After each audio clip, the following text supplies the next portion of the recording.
नमस्कार मित्रांनो, PYQ प्रश्न डेली रेकॉर्डेड व्हिडिओ पडणार म्हणजे पडणार मित्रांनो. अतिशय महत्त्वाचे प्रश्न.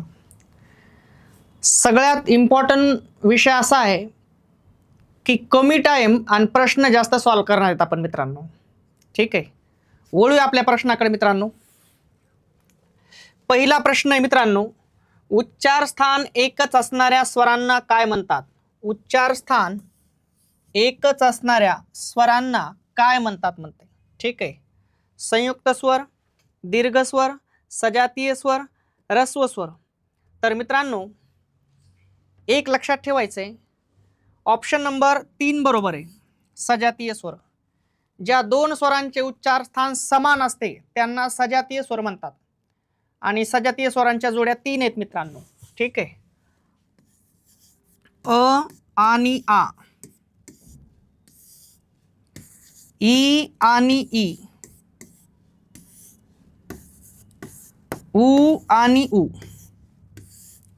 ठीक आहे, आणि ज्या दोन स्वरांचे उच्चारस्थान समान असते त्यांना सजातीय स्वर म्हणतात आणि सजातीय स्वरांच्या जोड्या आहेत 3. ठीक आहे, म्हणून ऑप्शन नंबर 3 बरोबर आहे मित्रांनो.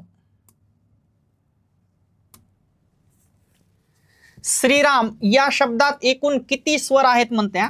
श्रीराम या शब्दात एकूण किती स्वर आहेत? डायरेक्ट सांगतो मित्रांनो, एकतर एखादा शब्द आहे त्याच्यामध्ये जोड अक्षर असतेच नाही तर अक्षर, याच्यापेक्षा बाकी काहीच नसते. अक्षर असू का जोड अक्षर असू त्याच्यात एक स्वर असते. डायरेक्ट सांगतो तुम्हाला, 1 2 3, मग 3 स्वर आहेत बघा. ऑप्शन बघा कुठे, ऑप्शन नंबर 3 बरोबर आहे. श्रीराम या शब्दात एकूण किती स्वर येतं? 3. त्याची आपण आता फोड करूया मित्रांनो. ठीक आहे, श्रीची फोड करू ता. श अधिक र अधिक ई. ठीक आहे, त्याच्यानंतर राची फोड करू, र अधिक आ. ठीक आहे, त्याच्यानंतर आपण म ची फोड करू मित्रांनो, म अधिक अ.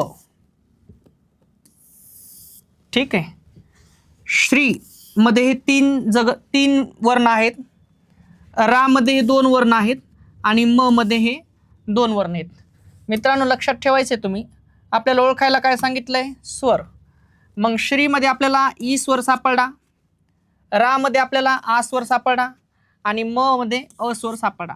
म्हणून ऑप्शन नंबर 3 बरोबर आहे मित्रांनो. मग श्रीराम या शब्दात स्वर किती येतं? 3. ठीक आहे, विकारी शब्दांच्या जाती आहेत. विकारी शब्दांच्या डॅश डॅश जाती आहेत. ऑप्शन नंबर 3 बरोबर आहे मित्रांनो, 4. विकारी शब्दांच्या किती जाती आहेत मित्रांनो? 4 जाती आहेत. शब्दांच्या एकूण जाती 8, विकारी 4 आणि अविकारी 4. ठीक आहे, ऑप्शन नंबर 3 बरोबर आहे. पुढील पैकी कोणता वर्ण मराठीत अर्धस्वर नाही? कोणता वर्ण मराठीत अर्धस्वर नाही म्हणलंय इथं ऑप्शन बी. ठीक आहे मित्रांनो, य हा अर्धस्वर आहे, र हा अर्धस्वर आहे, व हा अर्धस्वर आहे. पण मित्रांनो लक्षात ठेवायचंय, अ हा स्वर आहे आणि तो ऱ्हस्व स्वर आहे. ठीक आहे, मराठी भाषेमध्ये अर्धस्वर 4 आहेत, य र ल व. ठीक आहे, पण इथं ल ऑप्शन दिलं नाही, त्याच्या ठिकाणी अ दिलंय आणि अ हा कोण आहे मित्रांनो? ऱ्हस्व स्वर आहे. ठीक आहे, आणि तेच आपलं उत्तर आहे. स्वरांच्या प्रकारानुसार योग्य उत्तरे लिहा. स्वरांच्या प्रकारानुसार योग्य उत्तरे लिहा. संयुक्त स्वर. मित्रांनो लक्षात ठेवायचं, प्रश्न काय आहे बघा, समजून घ्यावं लागतं अगोदर. अय हे ना, अय अय हा संयुक्त स्वर आहे. मग बनलाय कसा म्हणताय? अ प्लस ई पासून, तर होणार नाही मित्रांनो. अ प्लस उ पासून होणार नाही, तर आ प्लस ई पासून अय बनते मित्रांनो. ठीक आहे, हेही होणार नाही. लक्षात ठेवायचंय, अयची जर फोड केली मित्रांनो आपण, आ प्लस रस्वई ऑब्लिक दीर्घई बरोबर अई बनतो. मग त्यांनी काय केलं मित्रांनो? एकच गोष्ट केली. अय कसा बनलाय? आ दिलं आणि ई दिलं. मग आ प्लस ई बरोबर ऐ बनतंय. आ प्लस दीर्घ ई परस हा ई बनू शकतंय. एखाद्या वेळेस हा ई न देता हा ई देते पुढं. ठीक आहे. आणि झालं ना ऑप्शन नंबर 3 बरोबर आहे. ऐ कसा बनला मित्रांनो? आ प्लस रस्व ई किंवा आ प्लस दीर्घ ई. पुढील पैकी रस्व स्वर कोणता म्हणते? पुढील पैकी रस्व स्वर कोणता? रू, ई, उ आणि ओ. मित्रांनो ई हा दीर्घ स्वर आहे, उ हा दीर्घ स्वर आहे आणि ओ हा संयुक्त स्वर आहे आणि रू हा रस्व स्वर आहे आणि तेच आपलं उत्तर आहे. ठीक आहे. एकदम प्रॉपर. मित्रांनो काय होते माहितीये का, जेव्हा आपण एक्झाम मध्ये जातो, पेपर सोडवतो, त्यावेळेस जसे जसे प्रश्न सुटतेन का आपला कॉन्फिडन्स वाढत जाते आणि म्हणूनच मित्रांनो आपला अभ्यास प्रॉपर लागेल. ठीक आहे.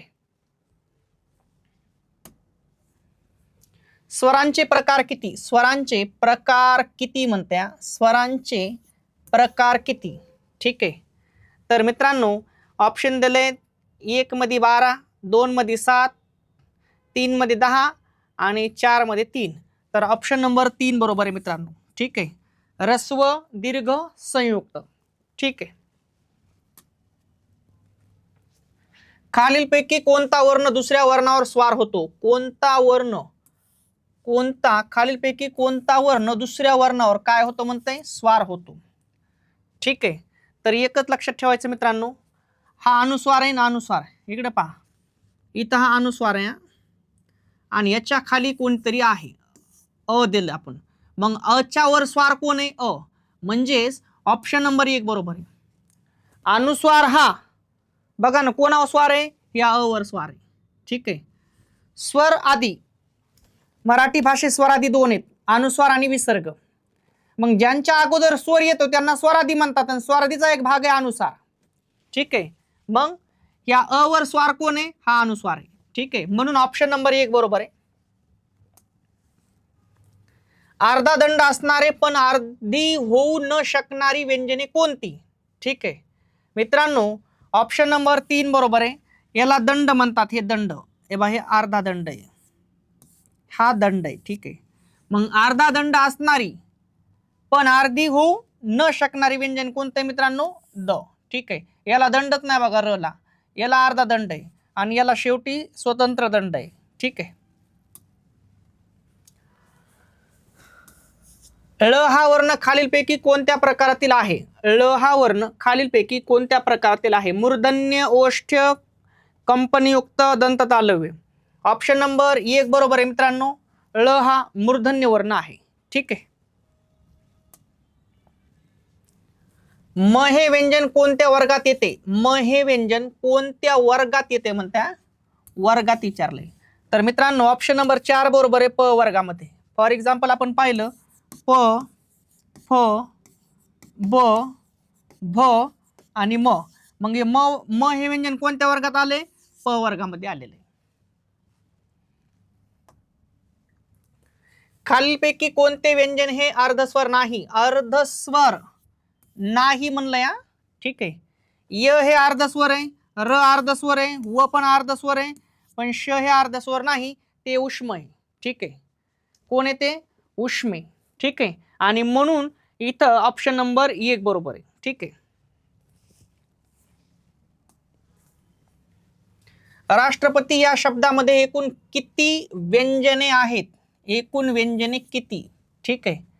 राष्ट्रपती या शब्दात एकूण व्यंजने विचारलीत. आम्ही डायरेक्ट सांगतो मित्रांनो तुम्हाला, 1, 2, 3, 4, 5, 6 व्यंजने असायला पाहिजे. तरी आपण ऑप्शन बघूता. ऑप्शन नंबर 1 बरोबर आहे, 6. करूया फोड आपण. राची फोड करू. र अधिक आ. या ष्ट्रची करू. श अधिक ट अधिक र अधिक अ. ठीक आहे. त्यानंतर प ची करू. प अधिक अ. त्यानंतर ती ची करू. त अधिक ई. थोडं वर जाईल. ठीक आहे. पहा मग लक्षात घ्या. विचारलंय काय? व्यंजने. दोन्ही पद्धतीने चाललो आपण, लक्षात ठेवायचंय. काय विचारलंय? व्यंजने. मग र एक व्यंजन आहे, 1 2 3 4 5 आणि 6, आणि म्हणून ऑप्शन नंबर 1 बरोबर आहे. पहा तुम्ही, हे 6 काय आहेत? व्यंजने. आणि मग राष्ट्रपती या शब्दात एकूण व्यंजने किती म्हणते? किती आहेत मित्रांनो? 6 व्यंजने आहेत, आणि म्हणून ऑप्शन नंबर 1 बरोबर आहे. ठीक आहे, अतिशय खुश माहोल. खालीलपैकी कठोर वर्णाचा गट कोणता? खालीलपैकी कठोर वर्णाचा गट विचारलाय. तर मित्रांनो ऑप्शन नंबर 3 बरोबर आहे. क ट प. क कठोर व्यंजन आहे, ट पण कठोर व्यंजन आहे, आणि प पण कठोर व्यंजन आहे. ठीक आहे,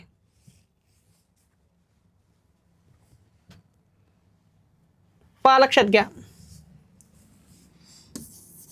क स ट त प. क ख ग घ आणि ग. च छ ज झ आणि अन. ट ठ ड ढ आणि न. त थ द ध आणि न. प फ ब भ आणि म. मित्रांनो लक्षात घ्या,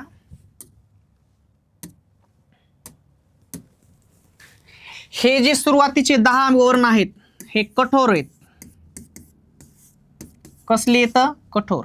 हे जे 10 आहेत हे मृदू आहेत, आणि हे 5 आहेत का? हे अनुनासिक आहेत. थोडा अभ्यास करू आपण, म्हणूनच घेतलंय मी. आपल्याला विचारलंय काय? त्यांनी खालीलपैकी कठोर वर्णाचा गट कोणता म्हणते? मित्रांनो लक्षात ठेवायचंय, हे क कुठे बघा बरं. पहा लक्षात घ्या, आपलं आन्सर जे आहे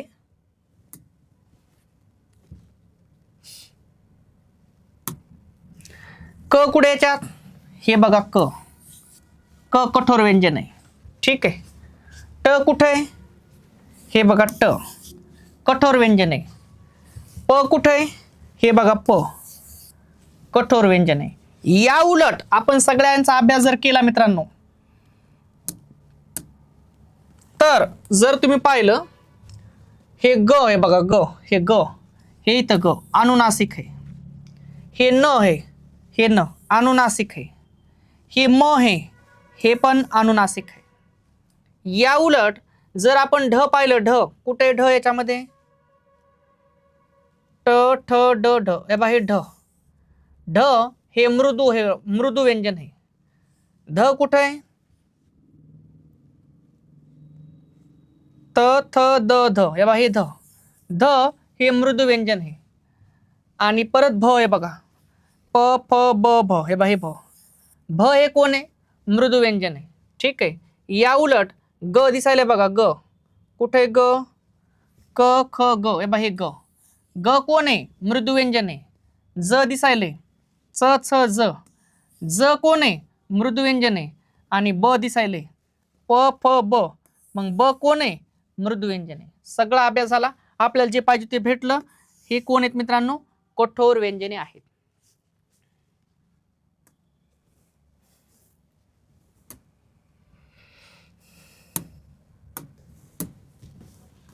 खालीलपैकी कोणता मूर्धन्य वर्ण आहे? खालीलपैकी कोणता मूर्धन्य वर्ण आहे? ठीक आहे. त ट च आणि स. तर मित्रांनो ऑप्शन नंबर 2 बरोबर आहे. ट. ट हे कोण आहे? मूर्धन्य वर्ण आहे.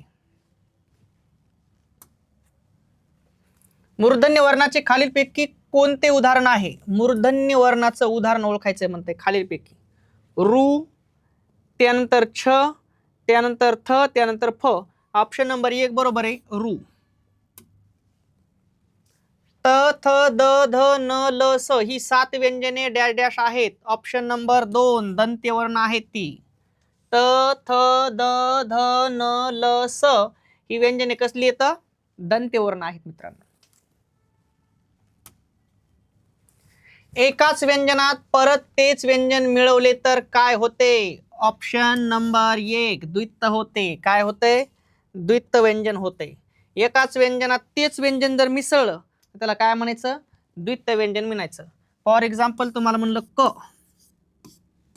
तर क हे द्वित्व व्यंजन आहे. एकाच व्यंजनात तेच व्यंजन मिसळलं. फॉर एक्झाम्पल म्हणलं प, तर प हे द्वित्व व्यंजन आहे. म्हणून ऑप्शन नंबर 1 बरोबर आहे. व्यंजनाबद्दल चुकीची माहिती कोणती म्हणते? ठीक आहे, पाहूता. माहिती कशी विचारली? चुकीची. व्यंजने अपूर्ण उच्चार म्हणा. व्यंजनाचा अपूर्ण उच्चार असतंय, बरोबर आहे. ठीक आहे, आपला आन्सर नाही, आपल्याला चुकीची माहिती विचारली. हा ठीक आहे.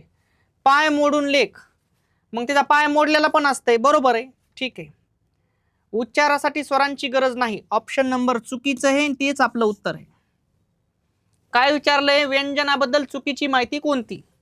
मग काय म्हणते? व्यंजनाबद्दल चुकीची माहिती कोणती? उच्चारासाठी स्वरांची गरज नाही म्हणते, पण व्यंजनांना उच्चारासाठी स्वरांची गरज लागते मित्रांनो, लक्षात ठेवायचे. ठीक आहे. मृदू वर्णात समावेश, हे पण बरोबर आहे, लक्षात ठेवायचंय. हे बरोबर आहे, हेही बरोबर आहे आणि हेही बरोबर आहे, पण आपल्याला चुकीची जोडी विचारली म्हणून आपण 3 नंबर उत्तर दिले. व्यंजने अपूर्ण उच्चाराचे असतात. फॉर एक्झाम्पल प हे अपूर्ण आहे बघा, पाय मोरडा आहे. पाय मोरडेला असते, हे पाय मोरडेला आहे. ठीक आहे. आणि मृदू वर्णात समावेश, काही व्यंजनांचा मृदू वर्णात समावेश केला जातो. ठीक आहे, पण उच्चारासाठी स्वरांची गरज नाही म्हणतं, हे चुकीचं आहे, कारण गरज आहे. आता हे व्यंजन आहे ना, याला पूर्ण उच्चारायचं असलं तर प प्लस अ बरोबर प होते, पूर्ण उच्चाराचं आहे. ठीक आहे.